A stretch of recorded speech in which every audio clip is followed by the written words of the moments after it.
Hi Peter, Phil Beever here from the Wilderness Club. Let's recap on our short game lesson.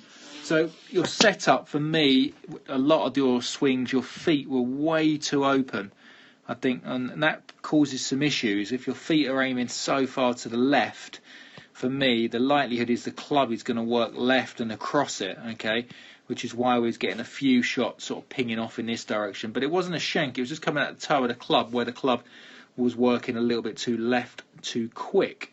Okay, what I like to see with my players is I like to see the blade just sort of 5 degrees open. It just means if you look at this guy here on the right, we can see his club face is definitely slightly open, but it means you can hit quite aggressively down into the ground with that open face, which pops the ball up. But it just means we're using the bounce a little bit more. If that face stays too square, it's likely to dig. So I'd like to see that face just sort of 5 degrees open. For you, Peter, and then we can get away with any fats or anything. I think you swing it back perfectly.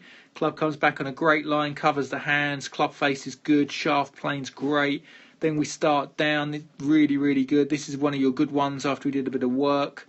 Club face is very important that we don't release the club face. That face must still be open or square at worst case to wherever we're going.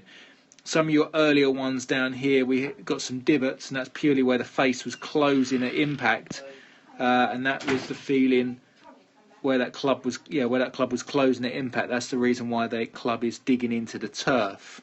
Okay, so other thing we had to work on also, like we said earlier, is if we put the little practice bag here, it really gave you the feeling that your club was extending a little bit more down the target line for impact with that open face, and then you're hitting some great pitches like this. You can see the club head staying outside your hands for a long time, which is textbook. So blade slightly open, get these feet a little bit squarer, okay, and then from there we can really be aggressive, hit down, and then get that club working a little bit more down to the right. Even to this day, I still feel that my club has to go over to almost this flag to hit it dead straight for impact. So really good, and work on them bits for me. Thanks, Peter.